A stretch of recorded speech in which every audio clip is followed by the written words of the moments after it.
I'm here with Seb from OG. Now called Seb, right? Yeah. Seb, playing the 1 or 2 position, defense. You have to meet him. We're going to get 10 minutes, so we're going to be quick. So, how's Birmingham been to you, the tournament? Oh, the tournament has been great so far. I actually think the arena and whatever they set up here is super hype.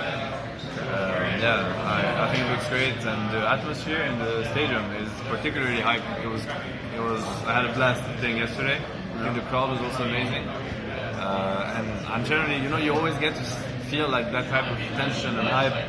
Usually it's more like in Southeast Asia, but having that in England, like, that feels great. I'm also thinking about my own country, France. I'm like, we could have that in France. That would be the dream. Like Dota being that big, like that big of a Dota event in Western Europe, like I'm in. Okay. Yeah, I already read that you live for the LAN experience. Like online, it's like Reddit people and shit. But offline, it's like Dota if you want. Yes. So there's been other events like ESL One in Frankfurt and stuff. How do you compare it? Do you think this one is actually better? It's hard for me to compare them like straight up, but ESL Frankfurt also had like something very special about it. But this one here, I don't know. I think it's great. Like the city's great. The stadium is packed. Like the atmosphere is.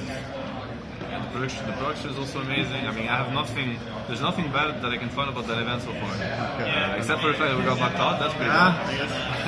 That makes sense. So you're pretty hyped to post on Instagram as well when you were on the stage. So, you also said like some time ago with Happy, right? A good friend of mine. Yeah.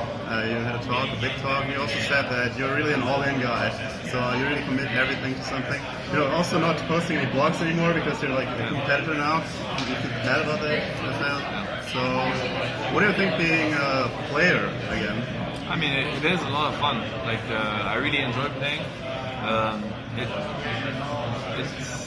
It's very different, obviously, from coaching in the sense that it tackles different aspects of the game.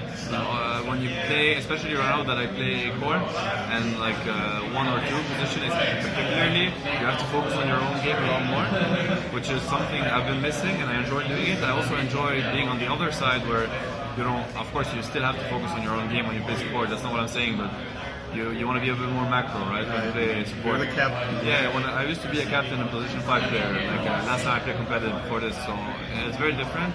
But I like tackling different aspects of the game, and right now this is a lot of fun.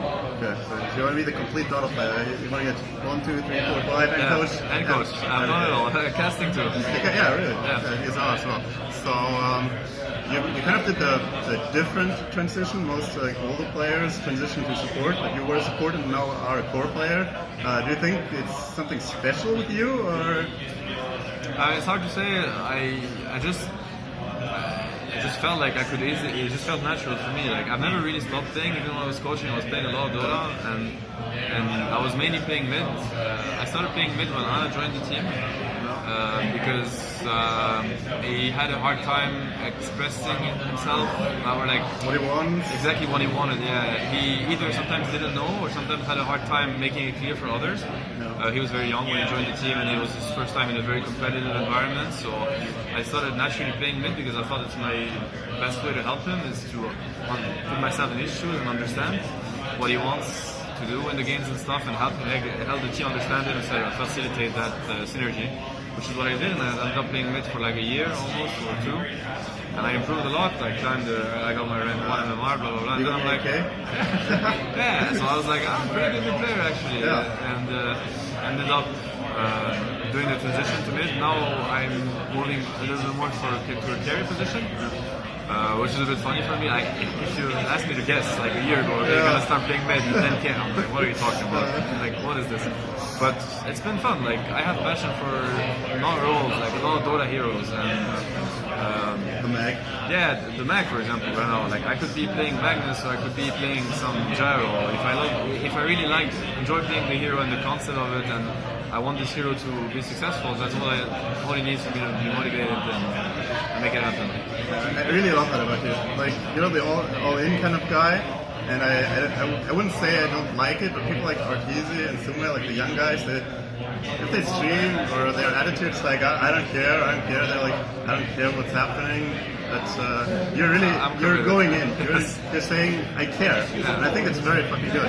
So, what do you think about this attitude? I mean, artisans stuff, they also care, but they want to look cooler. Yeah. What do you think about that? Well, to be completely honest, the fact that I haven't, I know a lot of players, they think about their image a lot, and I don't speak against it. I mean, I understand it's good for them, and maybe what they should be doing, I don't know. I just know that I have a hard time not being myself. Like, the good parts and the bad, like the not as good parts. I mean, I'm gonna say what I think, right? And people give me a lot of flack for it, which is, I think, unfortunate. Of course, the way sometimes I phrase it is not good, and even myself, I would answer myself being like, dude, like, did you actually have to phrase it this way? But sometimes when I have a hard time dealing with things that are not fair, and sometimes I feel like starting a discussion, it would be like, alright, I don't consider myself different from the average Dota fan. I'm one of the average Dota fans, you know. And sometimes I go to Twitter and I tweet something, just like anyone would do. Of course, I'm being told, yeah, but you have followers and whatnot, you have responsibilities. I get it, but this is what I also liked about esports, is that grassroots, and fully professional. Yeah, and like we're building this together, and you know, like I disagree with something, I'm just gonna put it out there. I'm gonna get flack for it, whatever. I just like it this way rather than having this barrier between pros and stuff, and always say what people want to hear and not really speak their mind. And I have a harder time doing this. It doesn't matter for me. Yeah, about the this disconnect from the community and the pros. I feel like it's kind of growing. I feel like we're going away from the esports grassroots type and going to the corporate side, especially at the ESL tournaments, maybe because they are a professional German company. So, do you think it's too much already, or do you think we should maybe go back at this? I mean, it was one of my fears when back then I remember giving interviews a couple of years ago, and I said what I really liked about esports was that the special connection between like the scene and like we're all part of the same thing, and that it's gonna slowly go away. And one of the reasons also I've been complaining about social media attitudes, is because I do think that if people are gonna be that harsh to players, then they also push forward this movement where there's gonna be like a big gap between. They don't want to talk with the fans anymore. No, right? It's because you don't want to do your Twitter anymore. Yeah. If half of your Twitter after a tournament is gonna be people like flaming, or even if it's not that, but you know what I mean, like. I mean, now I'm just being idealistic, but why can't we all just, of course, it's a bad performance. Everyone knows. You can say it's a bad performance, just a way to say it. That's what I meant in these posts. And I do think that we're moving a little bit away from this grassroots things you mentioned. I think it's a little bit sad, but at the same time, let's live with our times and see where it takes us. I think it's pretty bad about your team right now, because I think No-Tail is like the primary enemy of Reddit. Like, everyone is flaming him. I think most people online don't recognize that there's an actual human behind him. Yeah, of course, there's that, and I'll even go further than that, is that most of them actually don't understand what's happening in these games. They have no clue. Yeah. And, it's been so frustrating for me to witness this, and to be honest, like, average fans, I can get it. The biggest problem that I have is with casters. Casters and analysts, I think very often their understanding of the game is very poor, or they don't actually take the time. They think a lot about the image and the show, but they don't actually think about what they're saying. And a lot of times they highlight the obvious. You know, they're gonna be like, "Oh, this guy is 7-0. He must have been on." Yes, insane player. Yeah, this is like your 2K comment. You know, this is like my brother watching the game. He's gonna say that. I'm gonna be like, "It's not that simple." Whatever. But now the casters that are casting in front of crowds, they're doing the same. Some of them, you know, and I don't think they understand the impact that they have. When you cast, and I've realized it when I was casting, you can build stories and destroy stories. You can build players. You can destroy players. Build players, you destroy players. You have so much power. It's communication these days. The power is in your hand, and I don't think they're responsible enough to understand that. I don't think some of them do, some don't, and I don't think they understand the responsibility that they have. But either way, going back to this, like. Player bashing, I think it's extremely problematic, and the biggest reason for that is that it gets to the players. And of course, you could be like, just don't let it get to you, but it's not like this, because it gets to people around you. I'm going to take a simple example, like for players' relatives, They check their social media. They check. I know a lot of players, for example, their parents or their brothers or sisters, they're gonna check Reddit, what Reddit says about them, because they're trying to find information on their friend, their brother. You know, they're trying to. So if they hear a lot of flack, maybe one day they're gonna be like, but you know, maybe you should not be playing that position. They're gonna try to do good, but then you know, like the harm is done. Like, so it always ends up getting there, and I think it is problematic. So back to what I was saying is that I've decided that one day I'll release, like I've been starting to take notes about all of this, backstage notes, and one day I'll release it all. Whether it's gonna be a book or whatever, I don't know, but it's gonna be like all my experience being around these teams, these players and whatnot, and what actually happened and when, and who did what, everything. That's what I want. Alright. So to help like the overall, like, you know, the collective conscience to understand what is happening. It's not that simple. Not the guy that 7-0 is owning. I'm playing even yesterday. Like I'm playing this co-op first game. I have good KDA. I'm sure people were like, "Oh, that was a really good co-op," and it drives me crazy because you know what you did right. I did so many things better second game than first game, but it's just the way things are. Whatever. I'm a football fan, and I probably sound the same to football professionals. Who's your favorite caster? My favorite caster? Let me think. I think OD Pixel is my favorite caster, but now it's on the casting part. It's not really what I mentioned was mostly analysts. I would say more than casters, to be honest. OD Pixel, yeah, he has. I don't know if he thinks about it or if it's just the way he is, but he has a way to always value whatever happens in the game. And when something is bad, he always gives like the benefit of the doubt or try to look for what was attempted instead of just bashing the play. And I think it's just a better way. I think it's more entertaining to listen to.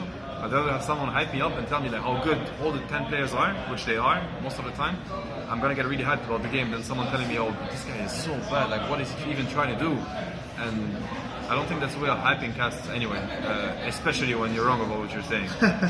Which from my perspective makes it, I just mute. I'm like, I can't take this, like there's no way. But yeah, it is what it is. Okay, some specific question about a game. Yesterday, I think Britt was casting your Medusa game, and I think Abed went Halberd before BKB, and he got caught a lot with the glimpse.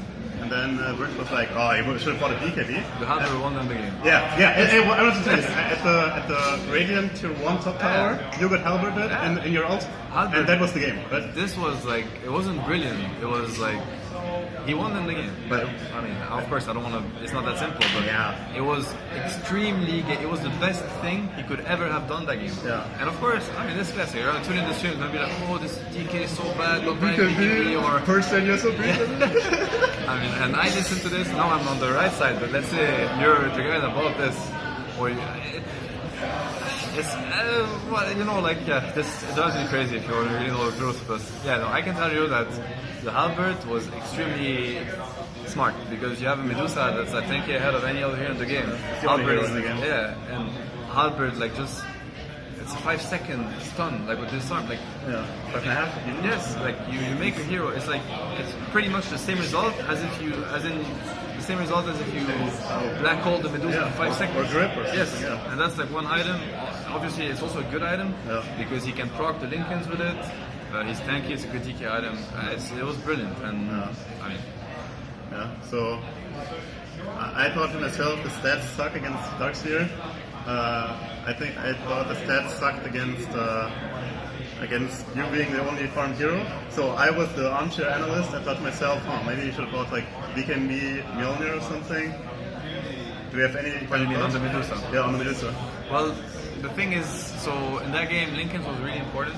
I think it's really important in a game like this because so they first of all they have only single target initiation. Sanking, DK, Sanking. Yeah. So CK they can pull. The pull. Yeah. So the way they come to an end soon. Right.